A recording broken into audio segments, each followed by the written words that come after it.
پیاری بات بتا کر اپنی گفتگو کو ختم کرتا ہوں. حجت الاسلام امام غزالی رحمۃ اللہ علیہ بڑے بزرگ گزرے ہیں. انہوں نے احیاء العلوم میں یہ واقعے کو لکھا. ایک شخص تھا, سو رہا تھا, صبح اٹھا, اچانک خواب سے بیدار ہوا, بڑا ڈرا ہوا تھا. جیسے ہی صبح ہوئی ایک فقیر کے پاس گیا, ایک بزرگ کے پاس گیا, بڑا گھبرایا ہوا تھا, ہمیشہ ان کے پاس جاتا آتا رہتا تھا. ان کے پاس پہنچا, کہا حضور میں نے بڑا دردناک خواب دیکھا ہے, بڑا دہشت والا خواب دیکھا ہے, میں بڑا گھبرایا ہوا ہوں. انہوں نے پوچھا کیا خواب دیکھا ہے؟ کہا حضور میں اپنے گھر میں آرام کر رہا تھا, سکون سے سو رہا تھا, مجھے کوئی ڈر نہیں تھا. اچانک مجھے حاجت محسوس ہوئی, کسی چیز کی حاجت محسوس ہوئی, میری نیند کھلی, میں اپنے گھر کے باہر گیا, خواب میں دیکھ رہا ہے, میں اپنے گھر کے باہر گیا. جیسے ہی میں نے اپنے گھر کے باہر قدم رکھا, میں نے دیکھا ایک خوبصورت جنگل ہے, ہرا بھرا خوبصورت جنگل ہے اور بڑی رونق ہے اس جنگل کے اندر. تو اس نے کہا میں نے اپنی حاجت پوری کی. جیسے ہی میں پیچھے مڑ کے دیکھا تو شیر بیٹھا ہوا تھا. میں ڈر گیا شیر کو دیکھ کر کہ منہ کھولے شیر بیٹھا ہوا ہے. میں ڈر کر وہاں سے بھاگنے لگا جنگل کی طرف. میں جنگل میں گھس گیا, شیر بھی میرا پیچھا کرتا رہا. شیر میرے پیچھے لگا ہوا ہے, میں بھاگ رہا ہوں, دوڑ رہا ہوں. آخر میں بھاگتے بھاگتے تھک گیا. مجھے سامنے جو ایک کنواں نظر آیا.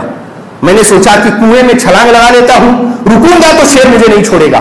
میں اس میں چھلانگ لگا لیتا ہوں, پانی ہوگا, میں بچ جاؤں گا. جیسے ہی بچ جاؤں گا, جب شیر چلا جائے گا تو واپس چلا آؤں گا. یہ سوچ کر کودنے کے قریب پہنچا, دیکھا کہ وہاں اژدہا منہ کھولے ہوئے اس کنویں کے اندر منہ کھولے ہوئے بیٹھا ہوا ہے. کہا کہ حضور میں ڈر گیا کہ اگر رکتا ہوں شیر نہیں چھوڑے گا, اگر کود جاتا ہوں تو اژدہے کے منہ میں چلا جاؤں گا. تو حضور بڑی گھبراہٹ ہوئی. اتنے میں میری نظر پڑی کہ ایک درخت ہے, وہ درخت کی جو ہے اس کی جڑیں جو ہے اسی کنویں کے نیچے لٹک رہی ہیں. آپ نے دیکھا ہوگا بڑ وغیرہ کے جو ایسے رسیاں کی طرح لٹکتی رہتی ہیں, تو اس طرح اس کی جڑیں لٹک رہی تھی کنویں کے اندر. کہا بڑا اچھا موقع ملا, میں کود کے اسے پکڑ لیا اور اس میں لٹک گیا کہ چلو اب جان بچی. کچھ دیر انتظار شیر کرتے کرتے یہاں سے چلا جائے گا, جب شیر چلا جائے گا تو میں واپس چلا آؤں گا. لیکن جیسے ہی میں لٹکا, تھوڑی دیر گزری کہ 2 چوہے آ گئے. ایک چوہا کالا تھا, ایک چوہا بڑا سفید تھا. دونوں آ کر جس کو میں نے پکڑ کے میں لٹکا ہوں اسی کو کاٹنے لگے. اب مجھے اور دہشت شروع ہو گئی. اتنی تیزی سے کاٹ رہے تھے کہ کچھ ہی دیر میں وہ کاٹ دیتے اور میں اندر گر جاتا. میں گھبرایا ہوا تھا, ڈرا ہوا تھا, اور میرا سینہ اتنا زور سے دھڑک رہا تھا, ایسا لگ رہا تھا کہ سینہ پھاڑ کر دل باہر آ جائے گا, اتنا ڈر رہا تھا.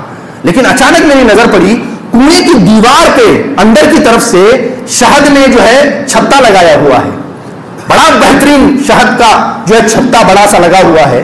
میں نے دیکھا اتنی لبالب شہد اس میں بھری ہوئی ہے کہ ٹپک ٹپک کر کے بوندیں نیچے گر رہی ہیں. میں نے ایک انگلی لگائی, چاٹا, اتنا بہترین لذیذ وہ شہد تھا کہ میں نے دنیا میں کبھی اتنا لذیذ شہد کبھی نہیں کھایا تھا. تو میں کھانے لگا اور میں شیر کو بھی بھول گیا, نیچے بیٹھے ہوئے منہ کھول کے اژدہے کو بھی بھول گیا, جو چوہے میری جان کو پکڑے ہوئے تھے, جس پہ میری جان لٹکی ہوئی تھی, اسے بھی کاٹ رہے تھے, اس درد کو بھی بھول گیا اور میں اس کی لذت میں گم ہو گیا. کھاتا رہا, پیٹ بھی نہیں بھر رہا. دنیا میں تو ایسا ہوتا ہے کہ شہد جب آدمی کھا لیتا ہے منہ پھر جاتا ہے, اس کا مٹھاس کی وجہ سے پھر جاتا ہے. وہ شخص اپنے پیر کو کہہ رہا ہے میرا منہ بھی نہیں پھر رہا, پیٹ بھی نہیں بھر رہا, دل بھی نہیں بھر رہا, میں کھاتا جا رہا ہوں, چاٹتا جا رہا ہوں, لذت محسوس ہوتی جا رہی ہے. کھانے کے دوران میں نے اوپر دیکھا وہ چوہے رسی کاٹ چکے تھے, اس بیل کو کاٹ چکے تھے, اب وہ ٹوٹنے والی تھی. میں سمجھ پاتا کہ وہ ٹوٹ گئی, سیدھے میں اژدہے کے منہ میں چلا گیا. حضور میں گھبرا کر اٹھا, میں بڑا پریشان ہوں, اس خواب کی تعبیر بتائیں. اب ذرا تعبیر سنیے. حضرت نے فرمایا بیٹا یہ صرف تمہارا خواب نہیں ہے, یہ آدم کی ہر اولاد کا خواب ہے. آدم علیہ السلام کے ہر بیٹے بیٹی کا خواب ہے. جس نے اس دنیا میں قدم رکھا ہے اس کا یہ خواب ہے. کہا حضور وہ کیا؟ کہا جس گھر میں تم آرام کر رہے تھے وہ ماں کا پیٹ تھا, وہ ماں کا پیٹ تھا. جب تمہیں حاجت محسوس ہوئی تم باہر آئے تو ماں کے پیٹ سے باہر آئے. جو تم نے ہرا بھرا جنگل دیکھا یہ دنیا تھی, یہ انسان کے لیے دنیا تھی. اس کے بعد جب تم نے پلٹ کر دیکھا شیر نظر آیا, تم دوڑنے لگے. وہ موت ہے جو انسان کے پیچھے دنیا میں آتے ہی لگ جاتی ہے.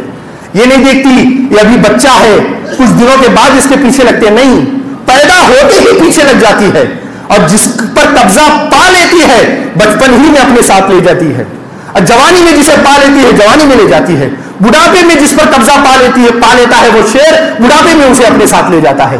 تو کہا وہ شیر موت ہے جو انسان کے پیچھے لگا ہوا تھا، تو دوڑ رہا تھا، اس کے بعد تجھے کنواں نظر آیا، وہ قبر ہے جس میں ہر انسان کو جانا ہے، وہ قبر ہے۔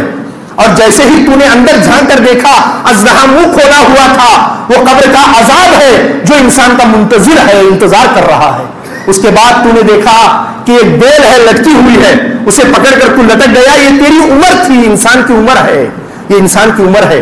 اور جو چوہے اس بیل کو کاٹ رہے تھے، کالے اور سفید، یہ دن اور رات ہیں، ایک دن ہے ایک رات ہے، جو تیزی سے تیری عمر کو کاٹ رہے تھے، تیری عمر کم کر رہے تھے۔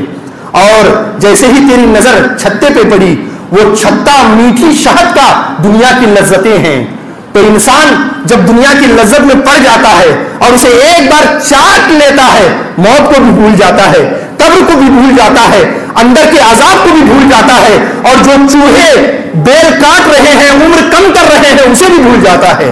اور دیکھتے دیکھتے جب وہ بیل ٹوٹ جاتی ہے، اسی قبر میں چلا جاتا ہے اور اس قبر کے عذاب کا نوالا بن جاتا ہے۔ یہ خواب صرف تیرا نہیں ہے، آدم علیہ السلام کی ہر اولاد کا یہ خواب ہے۔ تو ہم اور آپ کو اس طرح زندگی بسر کرنی ہے، اس طرح زندگی گزارنی ہے کہ اس قبر کا نوالا بننے سے پہلے ہم اور آپ کو اچھے اعمال سے اپنے آپ کو سجا لینا ہے، اللہ کی بارگاہ میں اچھے اعمال کے ساتھ پہنچنے کی ہم اور آپ کو تیاری کرنی ہے۔ اور کل نفس ذائقۃ الموت، ہر نفس کو موت کا مزہ چکھنا ہے، تو اچھے مزے کے ساتھ اللہ کی بارگاہ میں حاضر ہونا ہے۔ اللہ رب العزت کی بارگاہ میں دعا کرتا ہوں کہ مولا کریم پہلے سننے سے زیادہ ہمیں آپ سب کو اپنی موت کی تیاری کرنے، آخرت کی تیاری کرنے کی توفیق عطا فرمائے۔ آمین آمین یا رب العالمین بجاہ سید المرسلین۔ استغفر اللہ ربی من کل ذنب واتوب الیہ وما علینا الا البلاغ۔ السلام علیکم۔